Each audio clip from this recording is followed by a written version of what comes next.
የተመዘገቡት 7ኛ ክፍል የተመዘገቡት በ1980 ነው። በእኛ ደግሞ 72 ማለት ነው። በአጠቃላይ ደግሞ እዚህ ግቢ ውስጥ 41 ድንጋዮች አሉ። ኤ ግሩፕ፣ ቢ ግሩፕ፣ ሲ ግሩፕ ናቸው እና ከ41ዱ ትልቁ ይሄ ነው። 5 ሜትር ነው። ከዚህ ላይ የተሰበረው 6 ኪሎ ሜትር ነው የሚገኘው። ለጥናት ነው የወሰዱት። በአጠቃላይ ደግሞ 19 ጎራዴዎች አሉ። ከ6 እስከ 19 ጎራዴው 19 ሰው ወይም 19 አውሬ እንደገደለ የሚያመለክት ነው። ይሄ የጀግንነት መግለጫቸው ነው። ከጀርባ ደግሞ የመቃብር ቦታ ለእነሱ እንደ ሐውልት ወይም እንደ መታሰቢያ የተሰራላቸው ማለት ነው። ሌላው እነዚህ ክቦች የሚታዩት ይህ ወንድ ልጅ ጡት ወይም ቄሳችን እንደሆነ የሚያመለክተው፣ ይሄ ደግሞ ጎድናችን ሪብስ ብሎ የገለጸው አርኪኦሎጂስቱ። ይሄ በሁለት ላይ የተገለጸው አንድ አካባቢ የሚገኘው የእንሰት ምስል ሲሆን፣ ሁለተኛ ደግሞ የትራስቲማ ቡራት ከነሱ አንዱ ስለምታውቁ ብዬ ነው። የድሮ ሰዎች የሚጠቀሙት ከእንጨት ሌላው ሁለት ጎራዴ ያለው ሁለት ሰው ወይም ሁለት አውሬ እንደገደለ የሚያመለክተው። ሌላው እነዚህ ጎራዴ ሲኖራቸው፣ ይሄ ደግሞ ምንም ጎራዴ የለውም። ይሄ ሰው ምንም ታሪክ ሳይሰራ እንደሞተ የሚያመለክት ነው። ቤተሰብ ነው ቁጥሮች ወደና የእንሰት ወይም የትራስ ምስል። ሌላው ያኛ 5 ሜትር ነው። ወደ ውስጥ ግማሽ ወደ ላይ ግማሽ። እዚህ ጋር ደግሞ የተቀበሩ ሰዎች እድሜያቸው ከ18 እስከ 30 ናቸው። ከዛ ውስጥ ይሄ ትንሹ ተብሎ የተቀመጠ ነው። የአቀባበል ስርዓታቸው እያንዳንዱ ቦታ ላይ ጥጥ ወይም ቁጭ ብሎ የተቀበሩ። በአጠቃላይ በ1974 ቁፋሮ ሲደረግ 54 አጥንት ነው የተገኘው። ይህና ቢ ላይ ማለት ነው። ከ54ቱ 53 ጥጥ ብሎ ሲቀበር አንዱ ጣፉ የተቀበረ ነው። ክርስቲያና ወጣው እናያለን። ሌላው እንደዚህ ድንጋዮች እድሜያቸው ከ12 እስከ 14 ክፍለ ዘመን ነው። ከ700 እስከ 900 እድሜ ያላቸው እነዚህ ሰዎች ሲቀበሩ ከነሱ ጋር የተቀበረው የጀንባር ጫሌ፣ ዶቃ፣ ባጭት፣ የጆሮ ጌጥና የአንገት ጌጥ ከነሱ ጋር ተቀብሮ ተገኝተዋል። ከ2 ሜትር በላይ ሲቆፈር የተገኘው ማለት ነው።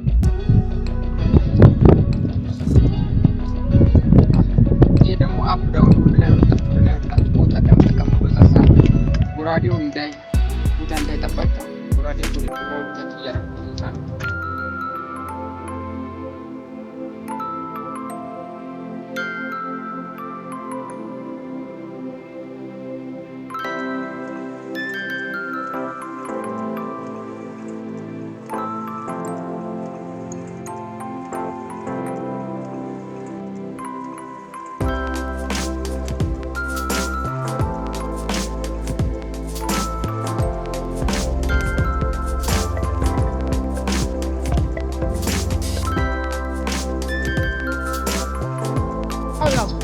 በአጠቃላይ ተመሳሳይ ሲኖራቸው፣ ይሄ ደግሞ ልዩነት አለው። ይህ ማለት ይህ ወንድ ልጅ እያተገዛ ወንድ ልጅ ሳይደረሱ እንደሞት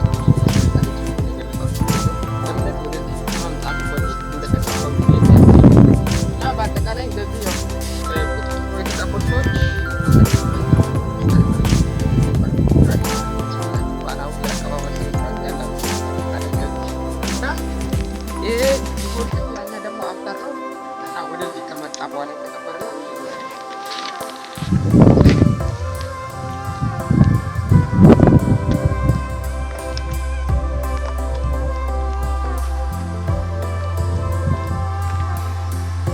ያው በአጠቃላይ ደግሞ ያው ትናንት ከሄደበት ኤ እና ቢ ላይ ነው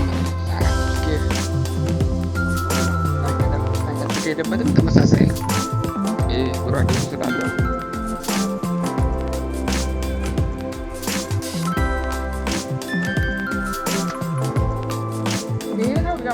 ብቸኛ የአቀባበል ስነስርዓት ያለው እና ያው ባሁኑ እና በዚህ በኩልም የመስጠት ምልክት አለው።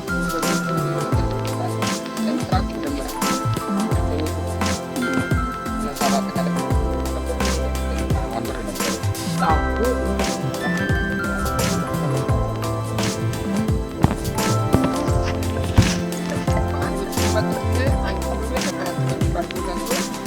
ሁለቱ ደግሞ ከ5 ኪሎ ሜትር ዋጮ ከሚባል ወደዚህ የመጡት ማለት ነው እና እቺ ደግሞ ዋጮ ባሌ ሞተቤ የምትባለው ሚኒስትሪ ካታላት ጌጣጌጥ ልጃቶች እጅ ጀመርና ባህላዊ ቀሚስ እንደምትጠቀም የሚያሳይ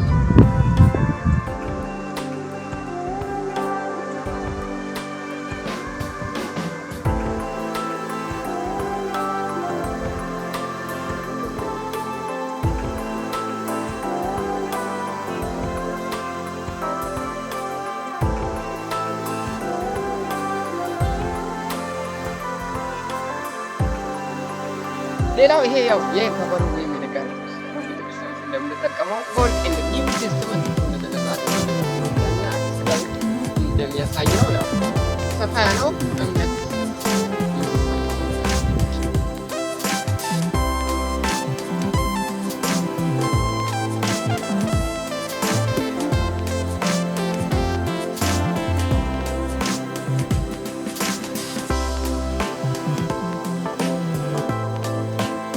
በዛ ሰዓት የሚጠቀሙ የሚያድኑበት እና ያው መገልገያቸው ነው። በዛ ሰዓት በአጠቃላይ መገልገያቸውን ከእነሱ ጋር ተቀብረዋል። ሌላው ደግሞ ይህንን ነገር እንደሚጠቀሙ አውሬው ያው የሚገሉበት። ቱባ ቲዩብን ሰብስክራይብ ማድረግ እንዳትረሱ፣ ሌሎች መረጃዎች እንዲደርሳችሁ ማለት ነው። ስለተከታተላችሁ እናመሰግናለን።